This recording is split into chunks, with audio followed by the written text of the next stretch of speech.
As the relations between Ukraine and the United States were tested after the heated argument between U.S. President Donald Trump and his Vice President and Ukrainian President Volodymyr Zelensky during his visit to Washington. However, the two countries will hold talks in Saudi Arabia, although without the presence of Trump or Zelensky, who is in Saudi Arabia ahead of the talks. With shifting U.S. policies and global implications for the war, the stakes couldn't be higher. How will the talks unfold, and will Ukraine accept peace and concessions without security guarantees, or will the conflict continue to escalate? Welcome to In Depth.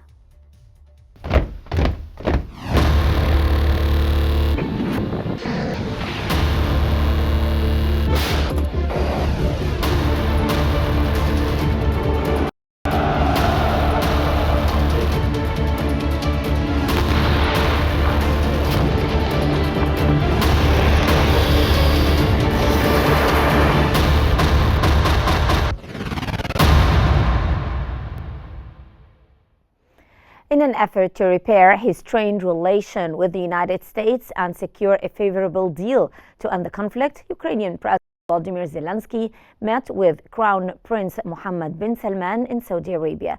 As reported by the New York Times, Zelensky shared on X that his discussions with Prince Mohammed were good and expressed gratitude for the Crown Prince's support for Ukraine. The meeting took place ahead of talks planned for today between Ukrainian and U.S. officials. Zelensky also mentioned that but the Ukrainian delegation would include the country's foreign and defense ministers, as well as top military official and his chief of staff.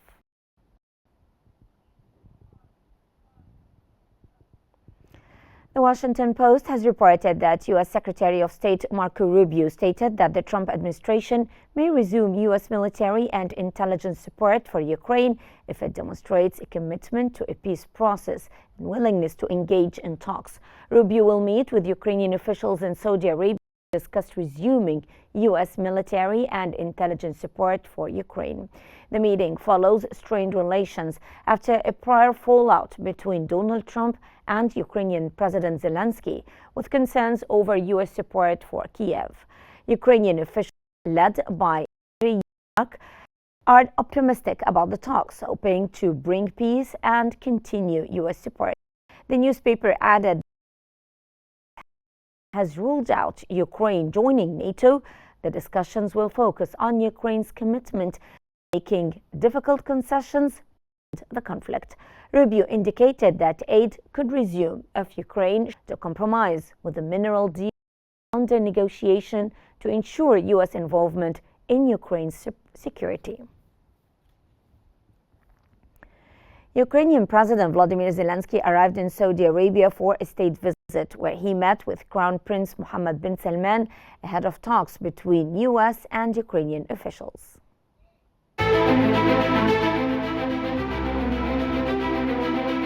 Ukrainian President Volodymyr Zelensky has arrived in Saudi Arabia for a diplomatic meeting with Crown Prince Mohammed bin Salman. This visit comes ahead of upcoming peace talks with the United States in Jeddah. Ukrainian and United States officials will meet to discuss the future of the Russia-Ukraine war, focusing on a potential ceasefire and security guarantees for Ukraine. These talks come after a tense meeting between Zelensky and United States President Donald Trump that preceded the U.S.'s pause in military aid to Ukraine. The discussions will touch upon the potential minerals agreement between Ukraine and the United States, which the two leaders have failed to sign during Zelensky's visit to Washington. Under this agreement, Ukraine could offer access to its rare earth mineral reserves in exchange for U.S. military aid. Neither Zelensky nor Trump will personally attend the talks. However, the Ukrainian team includes the Chief of Staff, Foreign Minister, and Defense Minister, while U.S. Secretary of State Marco Rubio will lead the American team and meet with Prince Mohammed. This round of talks in Jeddah comes after the Saudi capital hosted the initial Russia-US negotiations on February 18th, marking a shift in U.S. policy toward Russia. As the U.S. navigates its changing position on the war, the outcome of these talks with Ukraine have major implications for Ukraine's future and its war with Russia. And for more analysis, we're joined from Kiev by Mr. Ivanus, advisor at the Ukrainian National Center, and from Paris by Mr. Majid Boudin, the international law professor. Welcome to In Depth to both of you. And I would start with Mr. Us. President Zelensky's visit to Saudi Arabia, sir, comes at a very pivotal time. How significant are these talks with Saudi Crown Prince Mohammed bin Salman? Good morning from Kiev. Greetings to studio guests and all audience. Of course, for Ukraine, it's very important to preserve good relationship with Saudi Arabia from many points of view. First of all, Ukraine want to improve relationship with Arab world because, frankly speaking, from the beginning of post-Kiev war with Russia in Ukraine, there is a feeling that Russia have more influence on Arabic countries, and Ukraine want to change the situation. And our dialogue with Mohammed bin Salman, it's one of those things that could change the situation. So we know that Saudi Arabia organized several important for Ukraine meetings in previous periods. For example, discussion of peace formula of President Zelensky. It was invitation to President Zelensky post summit of Arabic countries, another visits. So that visit to Saudi Arabia and meeting with Crown Prince Mohammed bin Salman, it's one of many actually the moments of demonstration of a good relationship that can change the first of all attitude to Ukraine in Arab world. That is very important for Ukraine, and of course we are talking about future projects, projects that was stopped after full-scale war. First of all, it's our deal about recreation zone in Ukraine. It's not a secret that in 2021 there are a lot of tourists from Saudi Arabia visited Ukraine, and even it led to situations that in Ukraine our signs at the Carpathian region we added to Ukrainian and English language Arabic language because it was so many tourists from Saudi Arabia that we understand that we need that Arabic language just for better communication with all those people. So now we are discussing future. Yes. Thank you very much. Yes. Mr. Boudin, what do you expect from the ongoing negotiations between Ukraine and the United States? Well, first of all, these talks are useful because any talks in any war are a necessity. Nobody can continue a war without talks. Talks is another way to make the war end. How to make a war end? It's we have to look at the basis of the negotiations. Here, there is a mediation from Saudi Arabia, which is a useful mediation, and any mediation, like any way to resolve a conflict, must refer to the law. What is the law here in question? There is a state who has made an aggression against another state and who has taken land from another state. This is the starting point. Sometimes in mediation, we don't refer explicitly and openly to the rule of law on which a mediation is based. But in all cases, this must not be absent from the negotiations. Here, we have to look on the second point on the terms of the deal put on the table. The deal put on the table is a U.S.-Ukrainian deal. It doesn't have target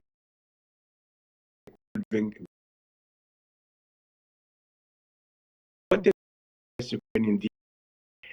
The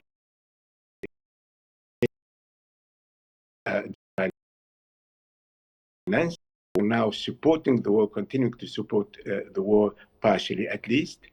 And the US is saying, and the Trump administration is saying, and even Trump personally is saying, that they have funded this war, and they are claiming several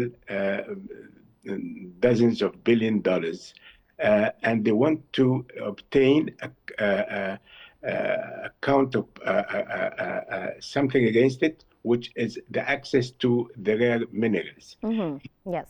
And I will get to the minerals deal later, sir, because this is a very critical point in the whole relations. But I would go to Mr. Us now. Sir, is Zelensky really seeking peace, or does he just want to fix the strained relations between Ukraine and the United States? After this hard talk in the Oval Office of the White House, our partners from Europe, and first of all, Keir Starmer, Prime Minister of the United Kingdom, constantly said to Zelensky that the first thing that Ukraine should do is normalize situation with the United States of America. So Ukraine should not be enemies with the United States, and of course, Ukraine should not create problems for our European partners in their dialogue with the United States. That's why President Zelensky made several steps. First of all, he wrote a post in social media X, where he expressed his regret of that situation, and Donald Trump in his speech to Congress mentioned that President Zelensky posted and said that, oh, we see good steps from Ukraine, and for Ukraine it was really very important that Donald Trump actually sees that post. I'm sure that his advisors show it to him, and at least it creates background for future talks. Now the next step is today's meeting. We will see what will be there, because you should understand that Ukraine always repeats that we need justice. When someone said that Ukraine needs peace, we said we need, first of all, justice, and peace based on justice. Unjust peace, it's not interesting for Ukraine, because unjust peace will be just a pause till the next war. It's very important. Ukraine have peace after Minsk agreement, and it was, as we see now, it was only pause for the full-scale war. That's why we need something more, and we need to explain to the United States of America that the propositions that now we hear from them are not creating just peace. And I think that today in those discussions, the task of Ukrainian delegation to explain to Marco Rubio and people who will be with him why we think that this proposition is a proposition to unjust peace that is not needed to Ukraine. Thank you very much. Okay. Mr. Boudin, the United States has paused military aid to Ukraine. However, U.S. Secretary of State Marco Rubio said that the aid may resume if he delivered that Ukraine was seriously committed to peace. How likely is this, and how the issue going to be approached in the talks? And these are the usual tactics in a negotiation. What is in stake here? The U.S. is the strong party. Ukraine is the weaker party. The U.S. is saying, we stop helping you, and we give you a deadline. If you adhere to, or you accept the U.S. conditions, then we can resume, and this is possible. And if you don't accept, we will leave the situation as it is, but we will even make the situation worse, and you will lose the war. And when you weigh the possibilities, losing the war forever, at least at this time, or accepting the U.S. conditions, which are two conditions, the access to the rare minerals and the way how to deal with the Russians, then Ukraine has no other alternative. But here, the Europeans are supporting the Ukraine, and they said that in these conditions, these peace negotiations are not at arm's length. They are not equal. Both parties are not equal. And any negotiations which can deliver an agreement which is not equally accepted in a free way, it's null and void under international law. Therefore, the U.S. are also cautious to not force an agreement which can be declared null and void. And the Europeans are supporting behind the scene Ukraine, in a normal way, and because also the Europeans have had their own interests, and the Europeans are behaving in a different way. The Europeans are saying that, first of all, a war must end not to the benefit of the aggressor. And Ukraine is party and has rights to have to obtain peace, but to obtain a peace without losing its rights. If not, we will give a prime to the aggressor, and this is not acceptable for all parties. This is the key point. How the negotiations will be are already a positive step now, just to have the meeting. Now the second point is what Trump will obtain from Putin. Will he give up everything to Putin? I don't, and this will not be a good thing. And people, they don't believe that Trump will go that way. But now he's putting pressure on the weaker point. What can he offer to the Ukrainians and to the Europeans? Yes. To the Europeans. Yes, Mr. Boudin, yes, you're raising a very important point, which is the shift of U.S. To approach towards Russia. So I would go back to Mr. Ous and ask you, as we are saying that the U.S. has recently shifted its approach, strengthening relations with Russia. How does Ukraine view this shift, especially in terms of military aid and security guarantees as well? Of course, in Ukraine, we really have a of that, let's call it so, rebuilding relationship between US and Russia. And we are thinking about two actually course of events. First, that everything that we see actually has happened.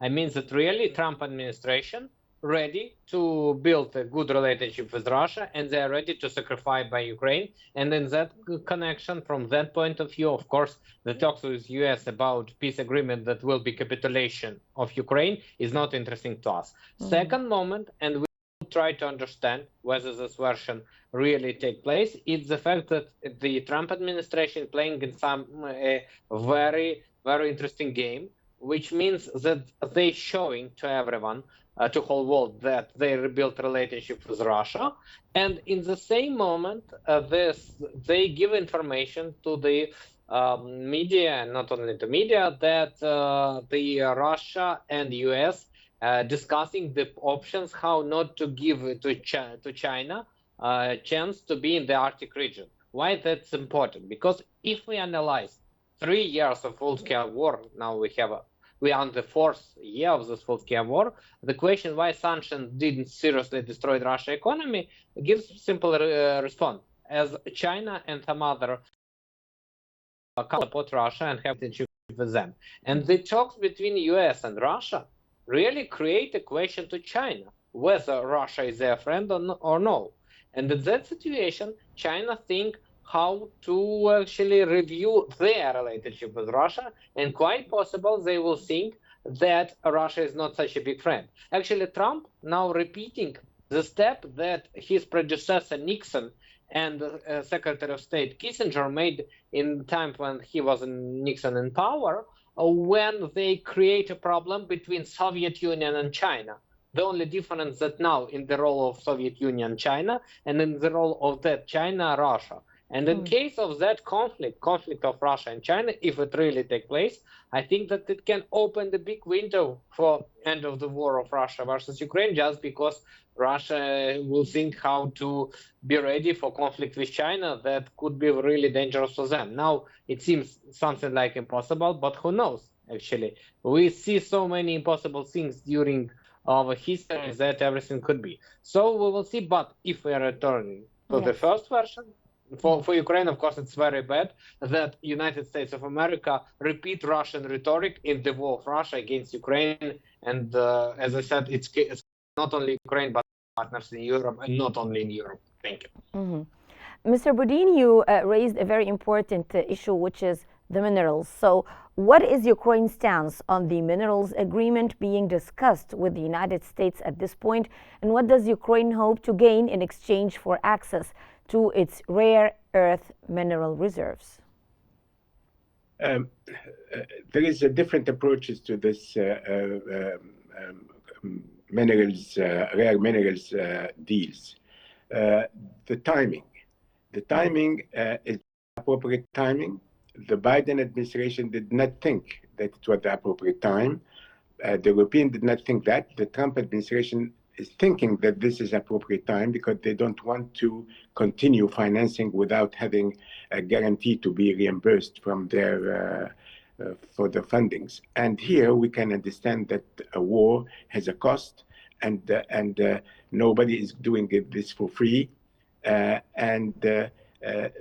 How Ukraine can bargain about that, but at the end of the day, will compensate. The other point is that in this compensation, to compensation for the destruction of its people and land and all this, and how how in the negotiation we could put the 2 points together to be and to put the compensation from Russia before the compensation of Ukraine to the US and Europe. This is a very critical point, and that Ukraine can raise in these negotiations. The second point is that the other partners like Saudi Arabia here, like the Arab world, like China, like the Europeans, they are also watching these talks because they know that they will have the same talks at a later stage. If we take the Arab world here, they are faced with the Trump plan in Gaza to change this into a Riviera, and the Egyptian plan and the Arab plan, and now the Muslim country plan. They have a counter plan. They have rejected this plan. They have a counter plan to reconstruct Gaza without cleansing its population. Yes. And this is now they are following these negotiations because they will be around the same table in few moments. Yes, I get your point, sir. Yes. And here, and the European, they have the same thing with Greenland. Greenland is today voting. If we have, and there are only 55,000 people, in the population of Greenland is not even an area in Cairo city. You have to understand these things, but they would decide. I get your point, Mr. Boudin. I would like to thank you very much, Mr. Majid Boudin, international law professor. Thank you very much for your valuable insights, as well as Mr. Ivan Uz, the advisor at the Ukrainian National Center. Thank you very much, both of you, for your valuable insights. And ladies and gentlemen, this brings us to the end of today's episode of In Depth. I'm Halal Hamalawi. Thank you very much for joining us, and stay tuned for more updates here on Q News.